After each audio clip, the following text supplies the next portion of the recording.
নরেন্দ্র মোদী আর হিন্দুস্তানের সাথে বন্ধুত্ব করতে চাইছেন, সেই বড় দলকে বলতে চাই, নতুন জালেম হবেন না। বাংলার পবিত্র মাটিতে ভারতীয় আধিপত্যবাদ চলবে না। সর্বশেষ আমি হিন্দুস্তানকে বলতে চাই, আমার দেশের সীমান্তে হত্যা চলবে না, অবৈধ পুশিং চলবে না, 54টি অভিন্ন নদীর পানির ন্যায্য ইচ্ছা লাগবে, উনি হাসিনাকে ফেরত দিতে হবে।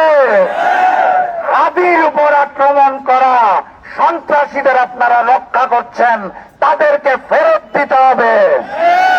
দ্রুততম সময়ের মধ্যে ফেরত না দিলে, আপনারা নাকি 71-এ আমাদের সহযোগিতা করেছেন, আমরাও মুক্তিকামী 7 সিস্টারকে সহযোগিতা করতে চাই।